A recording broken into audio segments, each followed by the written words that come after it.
Oh, now I'm nervous. Just forget it's recording. It's recording this. I don't know who it is. What's going on, guys?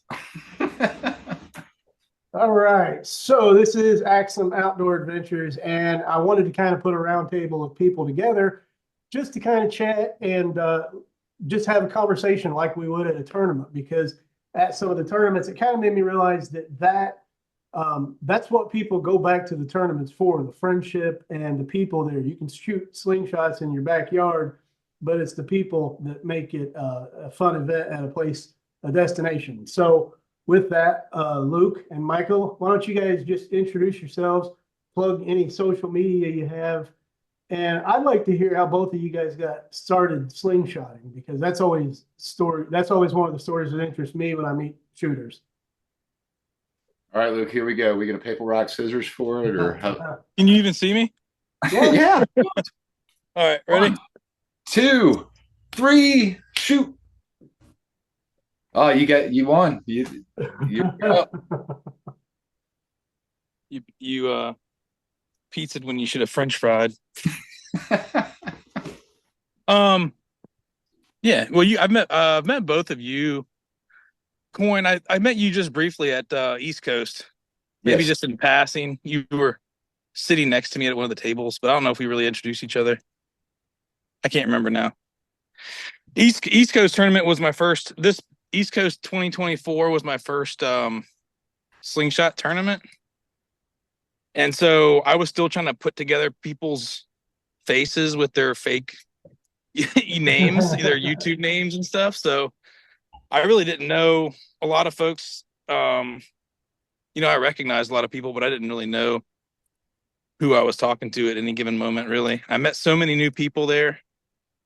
Um, I'm not good with names either. So it took me pretty much the whole weekend just to remember a couple of the folks that I was just talking to a lot. But that was my first slingshot tournament. My dad talked me into going. My dad's Larry.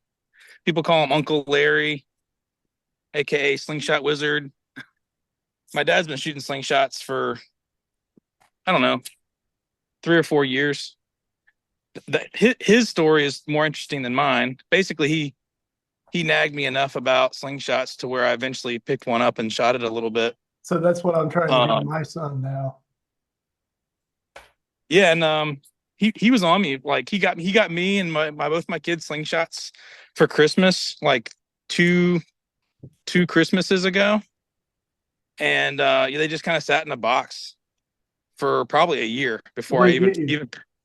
What's that? What did it get you? He got me Simple Shot Scout LTs. That's what I bought my kids. Yeah, which is a great beginner slingshot. I mean, it makes it easy with the clamp and everything. The clips, clamp and Man, clamp or clips, clamps, clips. I find myself calling them both. I don't notice it until I go back and watch a video. I've never really cared. I just think it's hilarious to poke Mikey because he would That's have an like entire website. that's like ATO calls spinners flippers, and I always think that's hilarious. Yeah, yeah. Flippers. Yeah. Anyway, they sat in the box for a long time. I mean, he did not stop talking about slingshots. Everywhere we went, he had a slingshot with him. My kids were playing hockey at the time, a roller hockey, like outdoor roller hockey, and he came to watch my kids play hockey one season, and every Saturday he would come to watch them play hockey. He had a slingshot in his pocket, so every time between periods, he would take a break and he would go like in this little field beside the hockey rink and shoot the slingshot. And I was like, Dad, what are you doing? I mean, it's like people are gonna think you're nuts. So all these little kids around here, you're gonna give them some bad habits or wrong impressions about what being an adult is like. But anyway, he didn't shut up about it, and I don't know. I guess it was just the power of persistence. He just kept on talking me into it and asking me to shoot with him, and I did more and more. And so then I started lurking on some of the Facebook pages and like YouTube channels, and I saw some of your videos. I watched um of course, everybody watches Zach Fowler's videos when they're getting into slingshots. But anyway, I started joining all these Facebook slingshot groups. And so my dad, he would say something about, "Oh, did you know so and so put out a new design, slingshot design?" I was like, "Oh yeah, that was a month ago. I saw that." And he was like, "How do you know this stuff?" And so, I was kind of secretly just checking out the slingshot people on Facebook and stuff and getting into it. Kind of, I didn't want to give him the satisfaction of knowing that he had gotten me into it, that he had won. So I was kind of secretly, looking into it on my own and playing around Mhm. with the scouts that he got me in the backyard. But anyway, yeah, we started shooting together a little bit. So you said But you went to East Coast, what was 23? Was it 23? no, 24 this year. This year was my Oh, first this one. year. Okay. Yeah.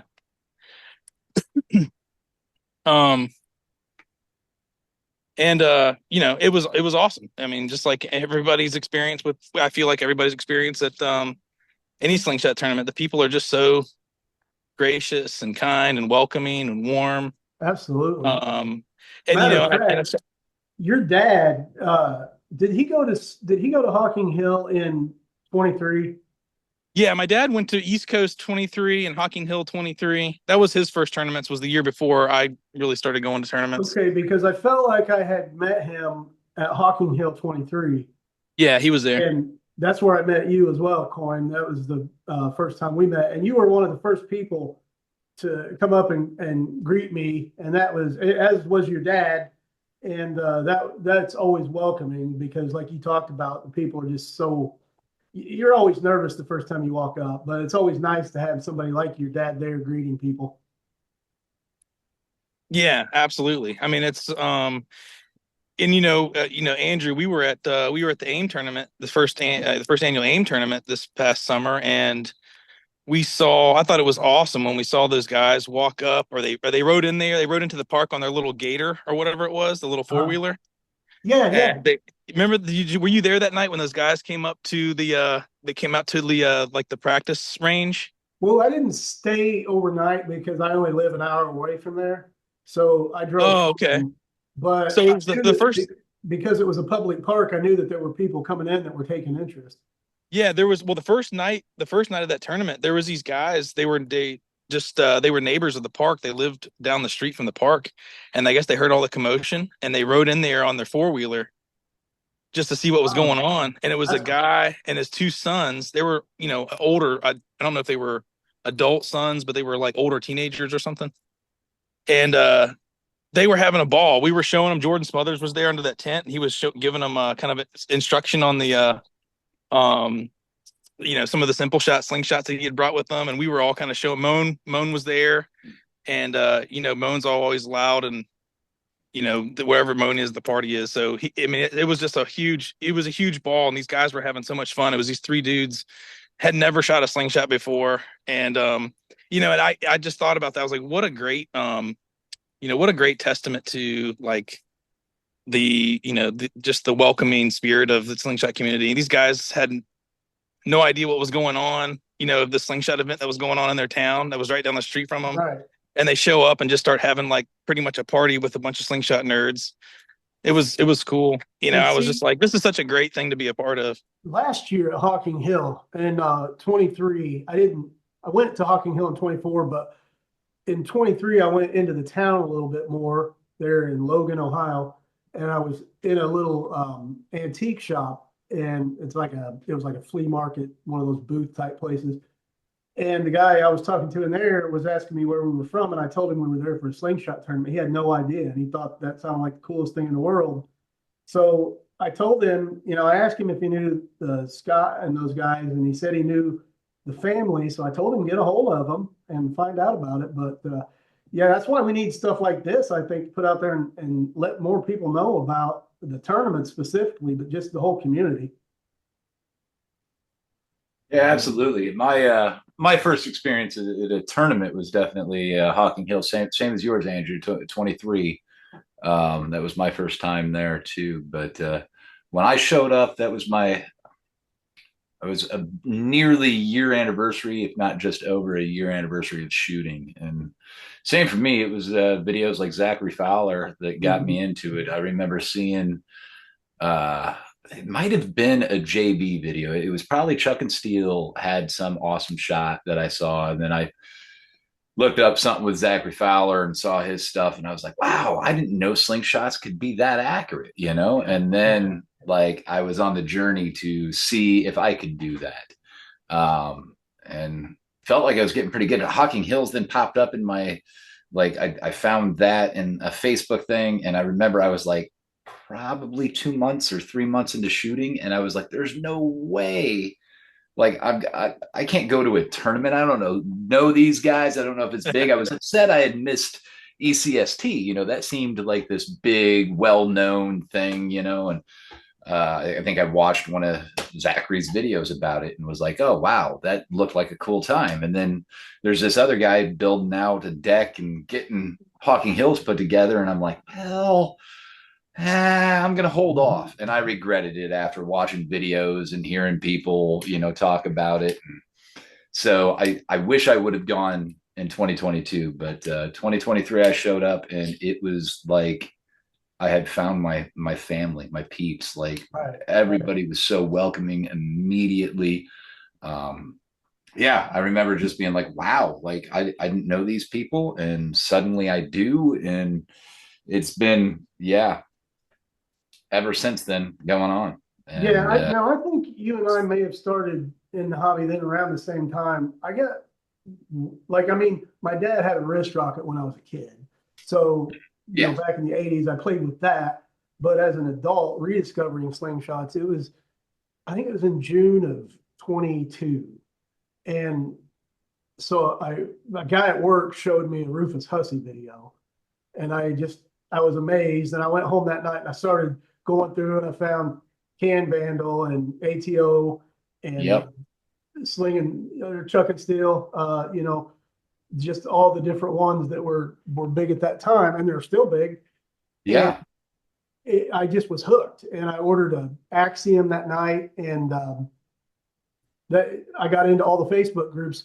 And as much as I enjoyed the slingshots, even over social media, I could tell that it was a different group because they weren't ripping on each other, and it was a brotherhood, a fellowship rather than a competition. It seemed like.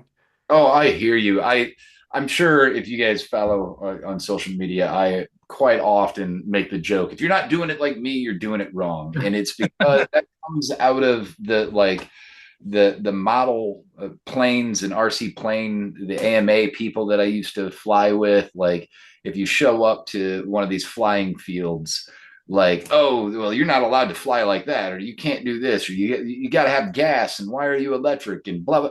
Like everybody had an opinion. Everybody thought if you weren't doing it like them, you were doing it wrong, in my opinion. So that's always been my joke because that was the exact opposite. In the slingshot group, the drama was drama free. I mean, in the RC groups, people are always fighting. There's always a beef with somebody said this, somebody thinks this is better. And it's, it's quite amazing in any group. Lock picking, people argue what is picking a lock and what's not. And, you know, but in slingshot, man, as long as you're sending something downrange and hitting a can, we're like, good on you, Yeah, bro. You know, like it's a quite different group of people. but that's Uh, to me, that's what makes it about the people because the act of it is so itself is so simple. You just chuck Right. a little steel ball with a rubber band.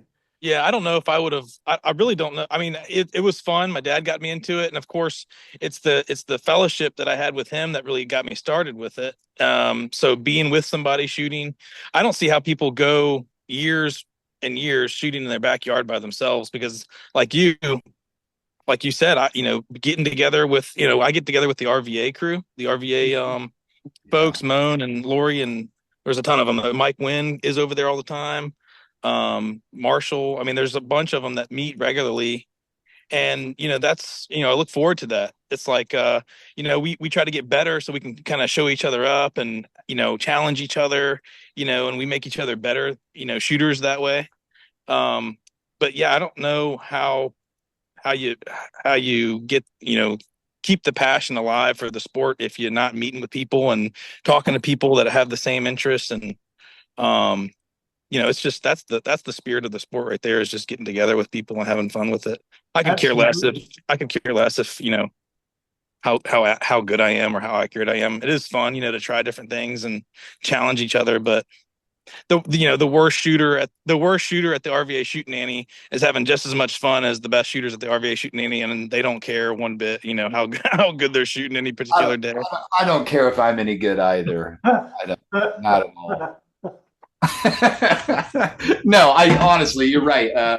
That's the one reason when I was mad at myself for not going that first year was because I was like, it's not about being good. Like, why was I so worried about how I would do? I kept telling myself, I'm not going to show up if I can't score in the top 50 or, like whatever, man, go out, have a good time. You're gonna love it. Luckily I just, practiced and practiced and practiced and was able to enjoy some sort of win. But that, I mean, I will say this loudly: anybody who scores in the top 20 at a tournament has the chance of scoring number one. I mean, I feel like it's just any given minute, day, or time that it's just a couple shots off. We have good seconds and good shots, and Well, and so it's we're all the top of the field. Sorry, I didn't mean to cut you off. Oh no, you're right. The top of the field, it always seems so varied. You know what I mean? It's not the same three guys winning at tournaments all the time, and that keeps it fun and interesting. Um, the there was some. Oh, you guys have mentioned a couple of people, Jordan and Moan and Lori. And by the way, they were all invited tonight and have a standing invitation to be on here. As you guys know, there's a group I put together, and so hopefully some other ones will join us some evening, because I'd like to keep doing these chats. I miss it, and like the camaraderie and the stuff like Luke was talking about. Um, we're doing that tomorrow. We're going over to Joe Stokes' house. He's having the last little get together of the year. Now, Coin, you're not making it, right? I'm not going to be able to make it. I was able to weasel my way into an invitation. Date got set. Turned out I wasn't going to be able to join you guys, but we have some events going on tomorrow that I got to be at. But yeah, I look forward to being able to do that. Having a somewhat local group. I mean, it's still going to be like an hour and a half, 2 hour drive for me, but yeah, I can't wait to get down there, shoot with you guys. It's about 2 hours for me, but he started inviting me a couple of years ago, and I've been over to several of his get-togethers, and it's not only the fellowship aspect of it, because that's really amazing, but I find you get better when you shoot with people. Oh yeah. You learn things from them that no matter how much you watch on Facebook or YouTube, it's not like being there with somebody having them show you something. Mm-hmm. Mm-hmm. Oh yeah, for sure. Um, When we were at the East Coast tournament, I was in the big like gypsy camp with with all the RVA people, and Mike Wynn was there. We were just looking at each other's slingshots, and he pulled back my bands on the frame I was using, and I had it just tied like really loosely. I don't know. Well, so just to step back a little bit, I'd only been shooting for like 3 months going into that tournament. So I started at the beginning of this year, shooting really regularly and getting into it. So You're progressing quickly. What's that? I said you're progressing quickly there, young grasshopper. Oh, thank you. But I do think I do owe a lot of it to just shooting with people that have been doing it for a while and can point out things, something that they could point out to me in a matter of a couple hours time shooting together. It might take me on my own several months to figure out something, that I'm doing that thing wrong. So I can see why, maybe that I would picked up on some stuff pretty quickly. But yeah, anyway, he was showing me how the way I tied my bands, how it could have been done differently, and how I had them tied too loose and stuff. I might have continued tying them that way for months before I decided to try something else, or before somebody else might have said something. So yeah, shooting with other people definitely helps you improve quickly. Yeah. I do have a funny story. I mean, I know I talked about my dad getting me into slingshots, but The funnier story is how my dad got into slingshots. My dad, uh, he had started seeing watching Zach Fowler videos. We'd watched him on the Alone, the season of Alone that he won. Um, and then right around that same time, my dad started getting just like this tiny twinkle in his eye for slingshots, not really knowing much about it yet. That's when the local, because we live in Richmond, and that's when the local news story came out about Moan Waller. I don't know if y'all have seen that, but they did a local piece on him. And my dad was like, "Oh, cool! There's a local guy that makes and shoots slingshots." And he was like, I want to find this guy and just talk to him about slingshots." And this is when my dad didn't know hardly anything about slingshots. He's not a Facebook person. He's not, he doesn't. He's not very technologically savvy, if you will. So, so he has gotten better. But anyway, he heard on the news story that he lived in the east end of Richmond. So he literally got a phone book, a White Pages phone book, and he looked up all of the Wallers in that area, in that county. And he called them one by one and crossing them off in the Old phone school book. stalking. Oh yeah. He finally got a lady on the phone who, when he asked about Lamone Waller, the lady said, "Oh yeah, that's my son." And he was like, "Oh, well, I'm dying to meet him. I saw the news story on him and I just wanted to talk to him. I'm getting into slingshots. I want to talk to him." So she said, "Oh yeah, you come on over." She gave him my dad the address. My dad showed up. My dad showed up unannounced to his house, knocked on the door, and was like, "Hey, nice to meet you. I'm just into slingshots, and I wanted to meet you." And Moan just took him in and showed him his slingshot collection. He asked him to shoot with him. And he was like, "By the way, come on back. We, next weekend I'll get a couple of my other friends together and we'll shoot." And so that's where the friendship began, and it was just like something out of like a book or something. You don't hear people doing that, just like going out of their way to find somebody. But then, Mike slingshot Wynn story and I've all ever them. heard. And so it started off being just my dad, Moan Waller, Mike Wynn, um, Keith Jones. They call him the Slingshot Master. He's one of the RVA folks. Yeah, I A met couple Keith. others. Yeah, so they would get together, and it became a regular thing, and that's when they started the shoot nannies. They started doing it as a regular thing, and then inviting, anybody that wanted to come, shoot nannies. But yeah, he was one of I could be telling the story a little bit differently than he would tell it because he was the one that experienced it, of course. But that's how it was told to me, and I just think that's amazing how he just kind of like, this thing spawned out of his just curiosity and wanting to just meet this guy that he saw a news story, a news piece on. It was pretty cool. I do want to point out that it does seem very awkward to us. That entire story is a strange story, but that's how they did it before social media, man. Yeah. I worked Yeah. for AT&T for most of my adult life. Well familiar with the old white pages and stuff. But so about Moan, Moan is one of the characters that I saw on the videos that I would watch before I knew anybody. When I was just learning, it's starting to learn about slingshots, and I would watch videos. I saw Moan at one of the tournaments. I can't remember. It was one of the older videos of a tournament, and his laugh and his character on that video that I'd never even met him. I was like, that's a group of people I could hang out with. These look like fun people, Moan is a great ambassador for the sport. Oh yeah, that laugh, man! Hearing that laugh, I had a that has a laugh that was it just stood out. Excuse me, it stood out to me.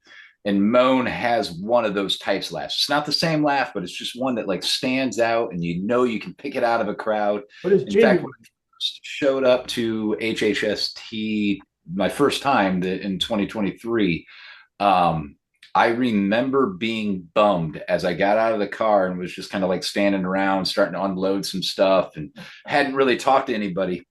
I could hear the crowd, and I knew Moan wasn't there. I was like, how is Moan not around? Like, I'd never met him, didn't know anybody, but I was really excited to meet Moan. He had come down with COVID, I believe, or Yeah, that's right. couldn't make it Yeah, I that year. remember hearing about that. You know, he was really I bummed out. remember being very disappointed that I was too. Yeah. I was like, oh man, he's not here. But you know, But When I was camping at the East Coast tournament, I mean, he would be playing the woods course, you know, at night with the headlights and headlamps and stuff. I could tell where I could almost pinpoint what shot he was on the woods course from my campsite, from his lab, because I could hear, and our campsite was basically in the middle of like kind of the big old moon shaped course. mhm. And so I could hear, I was like, okay, he must be around shot number 8 right now. And then a few minutes later, I'd hear him laugh, and he'd be like, oh, he's probably towards hole number 12 or something. But it's It such a was so funny. genuine and infectious laugh because he's having a good time and you have a good time, you know? Yeah, yeah. So Coin, you mentioned something a little bit ago about lock picking.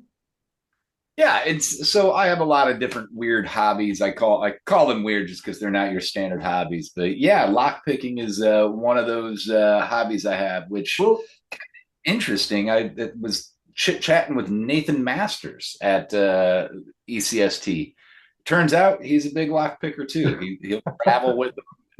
Like when he was flying to this tournament recently, that's a long flight, and we were talking about taking locks and lock picks and how the TSA was going to look at him for carrying on a plane. You going to get away with that or not? that brings up the point I was going to make, and it actually emphasizes it even more.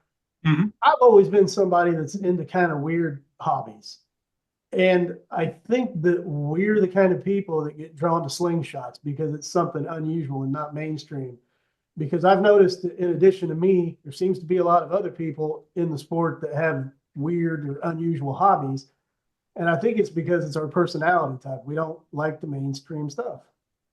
Yeah, I mean, it's something for me. I'm extremely ADHD, so I've got what's called hyperfocus. When I find something that I'm interested in, I will grasp onto that and hyper focus and have to learn everything about it. And I don't claim to be a master of anything, but I'm a jack of all, right? Like I have to know this and that about it and get all the accessories and whether it be photography or videography or anything. I got to get it all. And that's one thing. Slingshots, really, I mean, there's a lot of different aspects. I joke that I absolutely refuse to learn how to build a slingshot because that's just another hobby I don't need. Yeah.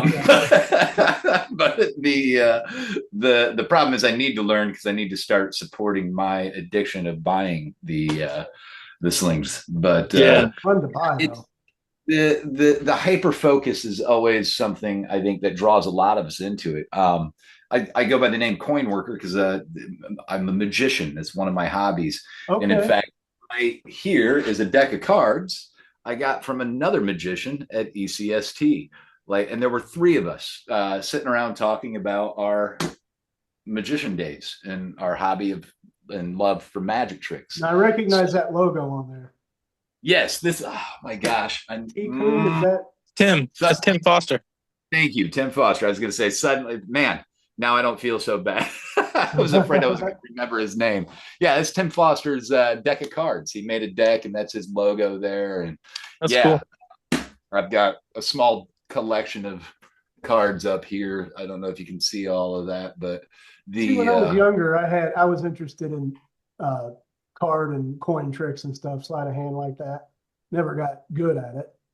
But Sure. also the videography thing, that's a rabbit hole that I've went down since I started my YouTube channel, which I just started strictly because of my interest in slingshots. But once I started with the editing and stuff, I found it fun and enjoyable. And it just took on a hobby of its own. So I will plug this real quick. My Andrew Axsom YouTube channel, I've started doing a few videography related videos on there because when I go to tournaments, I've had a lot of people come up to me and ask me about doing YouTube. And the first thing they always ask is, do I need a camera? And so I just thought, this is something people's interested in, but I decided to put it on my other channel because anytime I put something not slingshot related on my slingshot channel, it just doesn't do very well. So yeah, Yeah. Uh, You know, Andrew, it's kind of a funny story. I got into photography because of YouTube. Being the guy that goes down the rabbit hole, I needed to find a better camera at it. You know, I had some cameras for my RCs. They were tiny little things and, you know, fake GoPros and stuff. And I was just like, what I finally want to do, I was watching a lot of vloggers and I was like, I'm going to get a DSLR, a real camera. And that's going to be a great camera to use, and I knew that I needed to learn it when I finally got it. So I got myself like a T5i, just a Canon DSLR. And as soon as I got it, I was like, well, to learn this camera and all the settings, I need to learn them and understand how it works. So I'll start with stills and, you know, just take pictures here and right. figure out how that works. And then I'll move into videography. I really didn't ever move into videography because I just fell in love with photography itself. And yeah, it is something that I think a lot of us in this slingshot world have in common, and that's that we have this hyper focus or this ADHD or just addiction personality, like addictive personality disorder, where we are easily addicted to something, and when we get into it, we get hooked. And Right. a lot of us are like that. We get bit by the bug. Yeah. So you were talking about photography versus videography. I started studying photography, like the basic principles, because I knew I could translate them to video. But yeah, it's not that I don't have an interest in photography, but it doesn't extend much beyond my thumbnail photos. Sure. So, Yeah. but yeah, it's just the whole camera stuff. The whole camera world is kind of like slingshots. You get sucked into it. Mm-hmm. Mm-hmm. It's I think in all of these hobbies, there's something called gas. Are you familiar with gas, Andrew? You ever had a Not sure if case I'm of familiar gas? with it as you speak of it. Gear acquirement syndrome. Oh, okay. Yeah. Oh, yeah. And I think with slingshots, it's I need that sling, I need those bands, I need that band, I want to try that pouch.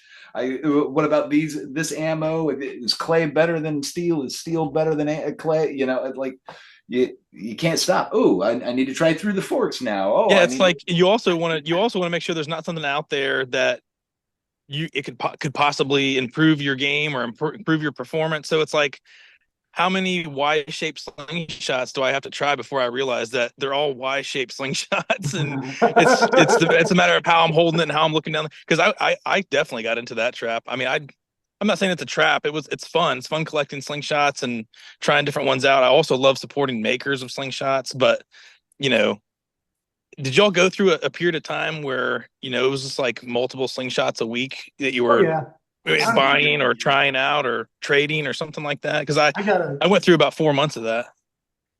I've Yeah, got a I'm torque on the way right now, and I already have a torque. I was right. joking the other day that I'm starting to get like withdrawals. I think it's been a whole 2 weeks since I've bought a slingshot right now, which is really good for me. Yeah, there's something. It's again that addictive personality, the sling mail, just getting mail Right. with Yeah. slingshots in it is amazing. Yeah, I joke about the builders. Don't get me wrong, I respect and I love what builders do and how they do it, and I completely understand having design that's theirs. But I do joke quite often when I hear somebody saying, "Well, that's this design," or "You stole that from this person and you took that." I'm like, how many different ways are there to cut a Y? Right. Right. Like, we're bound to start, looking similar. Overlapping. Yeah. But yeah, now I need to. I've found the one, right? Like I know what slingshot really works for me, and of course that one switches throughout my time. Sure. But I also then need it in every color, need it in So I'm gonna, like you said, another torque. I have two torques. I have two champs. I have two two scouts. Well, I ordered tubes last night because I was trying to shoot my torque that I already have yesterday afternoon, but all the tubes I had been laying in the bottom of the toolbox for 2 years, and they were oxidized and stuff. So I ordered some new tubes, and when I was on there, I thought, well, I don't have a red torque. I only have an orange torque. So I ordered a red one. They're only $20 now. I mean, that's another fun thing about buying slingshots, though. They're not super expensive. Yeah. Depending on how and where you buy them. Yeah. Right, yeah. But I have right now the gear requirement syndrome. I have one slingshot and 5 or 6 camera lenses on the way they're supposed to be here tomorrow. So. Yeah, We I was got the same way with I did disc golf. That was my big hobby obsession before slingshots, disc golf. I did that for several years. And if y'all are familiar with disc golf, there's a million different discs. There's several different manufacturers of discs, and each manufacturer makes just hundreds of different designs and colors and patterns and shapes. And it's like it was the same way. I mean, I probably had 200 to 300 discs, and that's not even much compared to a lot of people that are really heavily into it. But yeah, it showed the same. I showed the same type of fascination with that as I do with slingshots now. Just the need to acquire the need to acquire every different shape and design that there is. And that's do you interesting to guys me also? because slingshots and disc golf remind me a lot of each other, kind of like the tournament golf or Yeah, woods yeah. course aspect. So Well, I gotta ask, I don't really consider myself a collector. I mean, I've told people this before. Even though I own a lot of slingshots, I don't consider myself a collector of slingshots. If I come across a slingshot that I don't think I'm going to use, or I don't particularly like the feel of it, I'm not really on with it really quickly. Mhm. I mean, I will very easily give that thing up. I'll give it to somebody that can probably work with it better than I can, or Sure. or just to try to pass the hobby on to somebody. I couldn't tell you how many slingshots I've given to coworkers and friends. And it's, so even though I don't consider myself a collector, I do have a large collection, and those hopefully are in the rotation, Right. rotation of actually being used. I'd hate for something to just sit around and collect dust, I'm not a when somebody collector. could be using it. I'm a hoarder more or less because I can't. It's hard for me to give up a slingshot that I don't even like to shoot. Like because Right. I look at it and I'm like, oh, but that's this one with this type of style, and I don't have one that looks like this or is this heavy or like I don't want to give it away to take it out of my collection. But I think it's more because I'm a hoarder than a collector because I Well, can pass up buying a slingshot pretty quickly. I get that though, and that's why I buy duplicates sometimes of the cheaper, more mass produced frames. I like to buy duplicates because a lot of times I like to use 2 of them if I want to test different tapers through a chronograph or something and not have to, Right. swap. But also it's nice to have an extra LT or something around in case somebody likes it. You can give it away. I'm like you though. I like to have at least one of the model that I like. Oh yeah. Yeah, I when I went to Hocking Hills, I shot the Tomahawk Wasp Tomahawk, and I had 3 of them. So two banded up, and yeah, it was just one of those things where I was like, yeah, I like this sling. This is what I'm learning on, and I got to have a backup and a backup to my backup, right? Well, But and I have to also, ask this question: are you guys also like, I gotta have cases and bags to put the stuff I acquire into? no, I'm not so much like that. I got a toolbox and I put my frames in there when I go somewhere. And I do some of the nicer custom ones I'll put in a felt bag so they don't get banged up. But Sure, sure. Yeah, I got Try. mine all tossed in a duffel bag. Okay. Again, I got some hard cases. Those Omega ones, those real cheap Omega hard cases they came out with.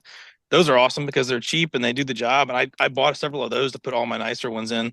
But otherwise, they're all just tossed in like a big big duffel bag. I do that with like my randos, but the ones I'm really into, I gotta have like in a bag or something. But the other thing is like I find like with my photography, I have 3 or 4 different travel bags because I gotta pack my gear into the bag and carry it with me. yeah, But I might yeah. need a backpack style for this type of walking. But if I'm just on a day trip walking around town, I'm gonna want this so I can easily access it. So that's kind of what I was asking. I've got like a toolbox and another box full of my slingshot accessories and bands, and everything's organized and fits in just right. And so I was curious if that was also an obsession or if I'm just a Yeah, weird. I've always been the type of person that has to know what's in every one of my pockets at all times. Yeah. Like I'm taking inventory in my head throughout the day. Okay, I've got my pocket knife in this pocket, my wallet in this pocket. If I don't know, and I'm that way with like compartments in my truck, like my my glove box and stuff like that. But so I'm the same way with my slingshot bag. I've got to know exactly what pocket my targets are in, or target making supplies are in, and Mhm. band making supplies. So I'm not the Um, crazy. I'm not as crazy as I thought. Yeah. Okay. Okay. no, no, no. No, actually, I need to do that with my video stuff. I need because right now I carry everything in a messenger bag, like a bicycle messenger bag that doesn't really have compartments and stuff. And I throw all my stuff in there, and it's just rattling around in there too much for me. So I want to get some kind of camera bag or something. But it's like you said, depending on what you're going out to do, you have different needs. Most definitely. I really enjoy the bag I found recently that I took it to the competition. It's a little shooter bag. I think it was designed to carry a handgun and be your little small sling slash messenger style bag. But I carry my slingshots in it and some bands and a small amount of tools of micro tools to change the bands or and maybe a target or two that I could just tie to a tree. And it happens to have some Velcro on the outside, so I made little badges that Yeah. mark my all the tournaments I've been to, and have my No, tag that's on it cool. and another morale patch that says "Stay on target." So it's fun to come up with those type of things. Yeah, I like doing that. I love that about slingshots, the DIY aspect of the hobby. But also with videography, I'm starting to find some channels, some video channels where they talk about making your own camera mounts and stuff like that. So I went and bought a big 3 foot rod of 1/4 inch thread to make some camera mounts and stuff. And I want to try to do something like that with the target knockdown that I just made. I'd like to put a 1/4 inch thread maybe on the end of the board so that you can mount a camera on the end. I think that'd be kind of neat. Oh But yeah. Yeah. but I got to I'm always find. struggling to figure out how to put my camera up for and what the best, and like you said, the editing aspect of the videos is half the fun of making the Right. videos. I don't care. Well, I mean, I like care about the shooting part of it, but it's like, I didn't realize how much I would enjoy Well, you can be editing the creative. videos as much as I did after I did the first few.